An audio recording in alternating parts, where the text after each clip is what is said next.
जय हिंद. नमस्ते विद्यार्थी मित्रांनो. सावित्रीबाई फुले पुणे विद्यापीठाच्या परीक्षेमधील first year B Com semester first 2024 pattern म्हणजेच एन-ई-पी 2020 पॅटर्नमधील फायनान्शियल अकाउंटिंग फर्स्ट या विषयाच्या क्वेश्चन पेपरचा फॉर्मॅट आणि important questions for study purpose आपण या व्हिडिओमध्ये बघणार आहोत. जे विद्यार्थी शैक्षणिक वर्ष 2025-26 पासून फर्स्ट इयर बी-कॉम या अभ्यासक्रमासाठी फ्रेश फर्स्ट इयर फर्स्ट सेमिस्टरला असणार आहे, तर त्या विद्यार्थ्यांसाठी रेग्युलर विद्यार्थ्यांसाठी तर त्या विद्यार्थ्यांसाठी या व्हिडिओमध्ये क्वेशन पेपर फॉर्मॅट आणि इम्पोर्टंट क्वेशन सांगितलेला आहे. त्याप्रमाणे विद्यापीठाची परीक्षा ही आयोजित केली जाणार आहे. तर विद्यार्थी मित्रांनो, परीक्षेला जाण्यापूर्वी हा व्हिडिओ निश्चित बघा, जेणेकरून तुम्हाला परीक्षेच्या पॅटर्नबद्दल आणि विचारल्या जाणाऱ्या क्वेशन पेपरच्या फॉर्मॅटबद्दल तुम्हाला कल्पना येणार आहे. बाकीच्या विषयांचे व्हिडिओ देखील आपण आपल्या YouTube चॅनलला अपलोड केलेले आहे. अधिक माहितीसाठी आपण आपल्या YouTube चॅनलला फॉलो करा. तसेच Telegram चॅनलमध्ये देखील सहभागी व्हा. लिंक डिस्क्रिप्शन बॉक्समध्ये दिलेली आहे.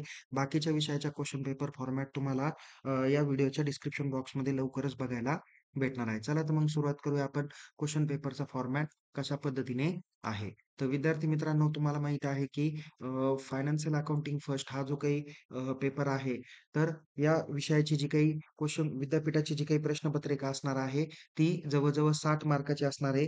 तर या विषयासाठी टोटल तुम्हाला 4 क्रेडिट देण्यात आलेले आहे. तर परीक्षेसाठी तुम्हाला 3 तासाचा टाईम अवधी देण्यात येणार आहे. पासिंगसाठी तुम्हाला किमान 24 मार्कांची आवश्यकता असणार आहे. तर तुमचा जो काही पेपर होणार असतो तो इंग्लिश पॅटर्नमधून होणार आहे. ओके. सो या पद्धतीने तुम्हाला हा क्वेशन पेपरच्या पॅटर्न बाबतीतल्या महत्त्वाची माहिती आहे. तर क्वेशन पेपरच्या पॅटर्नमधील आपण क्वेशन पेपरचा फॉर्मॅट कशा पद्धतीने असणार आहे, तर त्यासाठी तुम्हाला सगळ्यात प्रथम इम्पोर्टंट इन्स्ट्रक्शन समजून घ्यायचे आहे.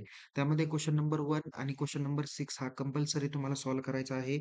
एकूण तुम्हाला 6 प्रश्न विचारले जातील. त्यापैकी पहिला आणि 6वा प्रश्न तुम्हाला कंपल्सरी सॉल्व्ह करायचा आहे. तर रिमेनिंग जे काही क्वेशन्स आहे, म्हणजे question number 2nd, 3rd, 4th आणि 5th अशा 4 प्रश्नांपैकी फक्त 3 प्रश्नांची उत्तरे या ठिकाणी तुम्हाला द्यायची आहे. या ठिकाणी समोर तुम्हाला स्क्रीनवर क्वेशन पेपरचा फॉर्मॅट दिसेल, ज्यामध्ये 6 प्रश्न विचारलेले आहे. त्यापैकी पहिला प्रश्न हा तुम्हाला फिल इन द ब्लँक्स असणार आहे 5 मार्कासाठी.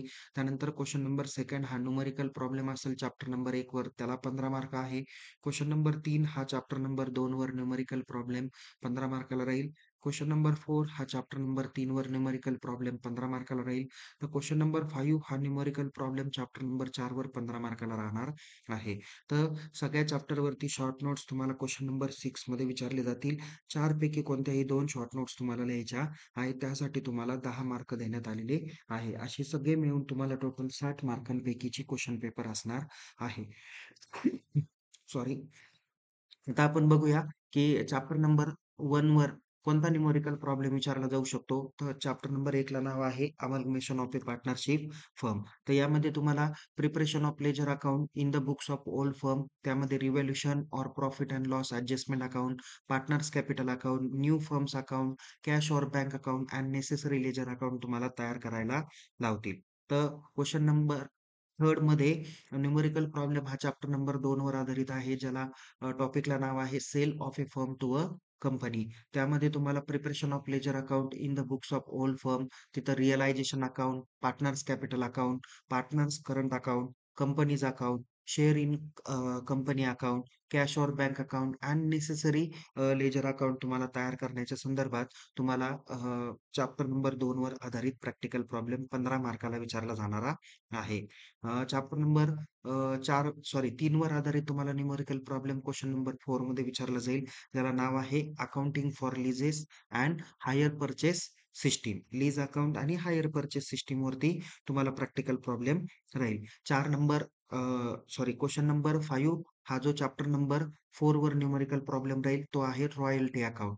संपूर्णतः जो काही माहिती आहे किंवा preparation of A royalty account वगैरे या पद्धतीने तुम्हाला प्रश्न विचारले जातील. असे 15 मार्काला हा प्रॅक्टिकल प्रॉब्लेम असणार आहे. तर क्वेशन नंबर 6 मध्ये तुम्हाला जे काही शॉर्ट नोट्स विचारले जातील, त्यापैकी काही शॉर्ट नोट्स यापैकी विचारल्या जाऊ शकतात. ह्याच विचारल्या जातील असं काही नाही, पण या विचारल्या जाऊ शकतात. त्यामध्ये पहिली आहे need for amalgamation of partnership firm. त्याच्यानंतर पर्चेस कन्सिडरेशन ज्याला पी-सी म्हणतो आपण. त्यानंतर need for conversion of a partnership firm into company. त्याचे पॉइंट वाईज उत्तर तुम्ही 5 मार्कासाठी लिहू शकता. नंतर आहे accounting standard 19, accounting for lease and Indian accounting standard 70 lease. Okay. तर दोन्हीपैकी एक किंवा दोन्ही पण विचारलं जाऊ शकतं किंवा अत्यंत महत्त्वाचा मला वाटणारा प्रश्न तो म्हणजे डिफरन्स बिटवीन अकाउंटिंग स्टँडर्ड 19 आणि इंडियन अकाउंटिंग स्टँडर्ड 17. ओके. नंतर हायर पर्चेस सिस्टम किंवा कन्सेप्ट ऑफ हायर पर्चेस ह्या दोन्हींपैकी एक वाक्य तुम्हाला परीक्षेला विचारलं जाऊ शकतं. नेक्स्ट आहे formation of a purchase agreement or contract of hire purchase. हा पण प्रश्न विचारला जाऊ शकतो. नेक्स्ट आहे way for termination of hire purchase agreement and remedies in case of breach. Okay. महत्त्वाचा आहे जो हायर पर्चेस रिलेटेडच कन्सिडर केला जाणारा आहे. नेक्स्ट पुढच्या चॅप्टर मधला प्रश्न आहे मिनिमम रेट और डेड रेट. ह्या कन्सेप्ट आहे काही ज्या रॉयल्टी अकाउंट किंवा बाकीच्या रिलेटेड हे प्रश्न असतात. पुढे आहे रॉयल्टी, त्याच्यानंतर आहे concept of short working and recoup of short working. या पद्धतीच्या शॉर्ट नोट्स आहे. अशा दोन्हीही विचारल्या जाण्याची शक्यता आहे. पण मला जास्त वाटतं की मिनिमम रेट और डेड रेट यापैकी एखादी शॉर्ट नोट्स किंवा दोन्हीच्या दोन्ही शॉर्ट नोट्स विचारल्या जाण्याची शक्यता आहे. पुढे आहे सब लीज. या पद्धतीने तुम्हाला काही इम्पोर्टंट शॉर्ट नोट्स विचारले जाण्याची शक्यता आहे. तर या पद्धतीने विद्यार्थी मित्रांनो आपण first year B Com semester first मधील फायनान्शियल अकाउंटिंग फर्स्ट या विषयाच्या क्वेश्चन पेपरचा फॉर्मॅट आपण या ठिकाणी बघितलेला आहे. आणि याच पद्धतीने आपण बाकीच्या विषयांचे देखील फॉर्मॅट तयार केलेले आहे. त्याचे व्हिडिओ बनवलेले आहे. आपल्या YouTube चॅनलला अपलोड केलेले आहे. तुम्ही त्या विषयाचं नाव, वर्गाचं नाव जरी का मेन्शन केलं, तरी तुम्हाला वन बाय वन ते सर्व माहिती तुम्हाला बघायला भेटणार आहे. तर पुन्हा भेटूया एका नवीन विषयासह, नवीन व्हिडिओसह. तोपर्यंत या YouTube चॅनलला सबस्क्राईब करा. टेलिग्राम चॅनलमध्ये सहभागी व्हा. लिंक डिस्क्रिप्शन बॉक्समध्ये देण्यात आलेली आहे. Take care. जय हिंद. धन्यवाद.